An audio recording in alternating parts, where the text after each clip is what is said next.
Welcome back to Al Jazeera. A reminder of our top stories. Libyan leader Muammar Gaddafi appears to be losing control of territory in Libya.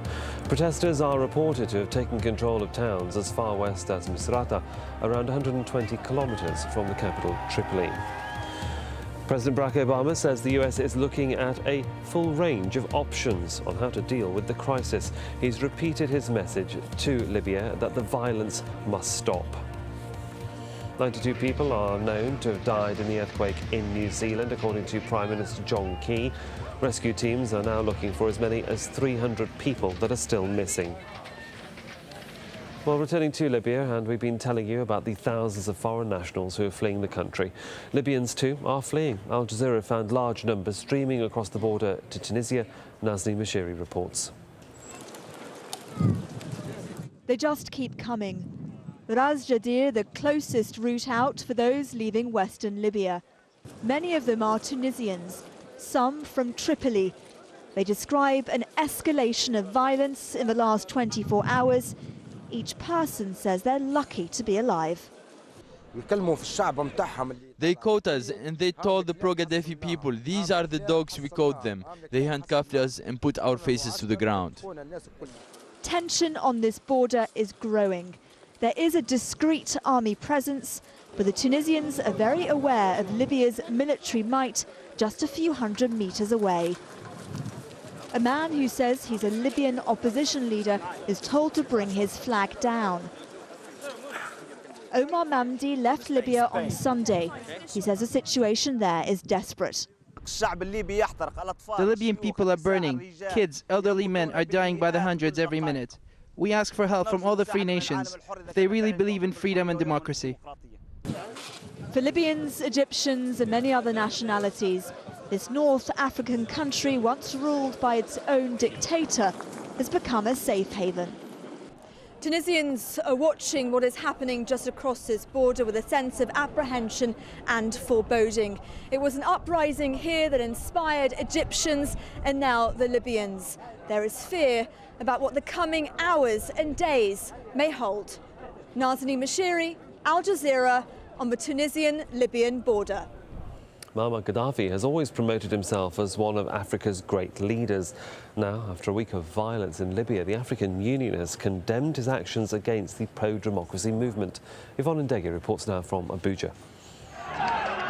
The images of violence in Libya have appalled Africans across the continent, as they have the whole world, especially because the man at the center of the crisis, Muammar Gaddafi, has positioned himself as a champion of the continent, vigorously promoting the Pan-Africanist idea of a United States of Africa, one in which he would be president. A continent with one army, one passport, one currency, called the Afro.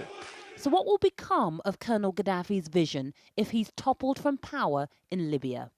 The exit of Muammar Gaddafi in Libya will have some tremendous consequences on the capacity, especially in terms of the tremendous energy and resources that he has dedicated towards ensuring that African unity, or what he calls an African continental government, comes into force. The African Union, which was to be Gaddafi's vehicle for the idea, ignored him when he was its chairman last year. Despite that, the Libyan leader used his country's vast oil wealth to influence some in the organization, spending billions of dollars on everything from aid, the military, humanitarian and infrastructure projects, to buying expensive gifts and building monuments dedicated to African leaders. Focusing on getting the poorest and most fragile states like Chad, Central African Republic and Niger to buy into his ideas and broaden his popularity. If he goes, the African Union will be seriously out of pocket. The organization released this statement on the crisis. The AU condemns the disproportionate use of force against civilians and deeply deplores the many human lives lost so far. If Gaddafi does go, will he be missed? Unlikely here in Nigeria, Africa's most populous nation, where the Libyan leader recently called for the country to be broken up in order to quell religious violence, leading many Nigerians to dismiss him as mad. There have been many inconsistencies in how Colonel Gaddafi has positioned the identity of Libya, either whether it's an Arab Islamic country or whether it's a black African country. And I think what he's tended to do is to play the game of a political chameleon, taking on a different shade depending on what is actually supportive of his own objectives, not necessarily in support of Africa or the Arab states. While he may not be missed, Colonel Gaddafi is one of the last African leaders to remember a continent largely ruled by Europeans. The famous winds of change brought that chapter to a close. And whatever the outcome of this crisis, Gaddafi's time as an influential figure in Africa has almost certainly closed as well. Yvonne Dege, AlJazeera, Abuja, Nigeria. And in Bahrain, several thousand people marched on Pearl Roundabout, the scene of protests and a government crackdown. Now, they were led by freed political prisoners and chanted anti-government and anti-royal family slogans. Protesters have been fighting running battles with police as thousands of demonstrators voice their anger over budget cuts in Greece. Stephanie Decker has more. Riot police trying to control thousands of Greek protesters on the streets of Athens. Tensions are high. 2 police officers get into trouble. Molotov cocktail finds its target. He manages to get away relatively unharmed. Tough austerity measures to help curb Greece's massive debt has meant job losses, pension cuts and lower salaries. Many people feel they've been paying the price, and they've had enough.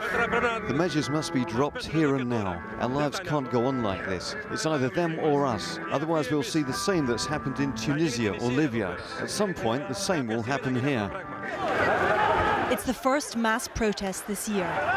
Coupled with a 24-hour general strike, public transport was grounded.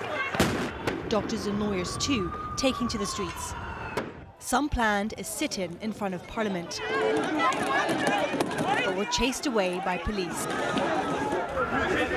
The protest had been largely peaceful before a small crowd turned violent. The Greek Prime Minister said he understood the demands, but pleaded for the demonstrators to stop, as it wouldn't solve the debt problem. But one union leader says the measures are harsh and unfair, and if they continue, so will the protests. Stephanie Decker, AlJazeera. Now, Muammar Gaddafi has always kept his family close, with his sons an integral part of his power structure. The most prominent is his son Saif al-Islam. Many in the West came to see him as a reforming influence, but his dramatic speech on Libyan television on Sunday night shattered many illusions. Barnaby Phillips reports. He was the charming face of the Gaddafi regime, a man who loved art. This kind of face, it was the beginning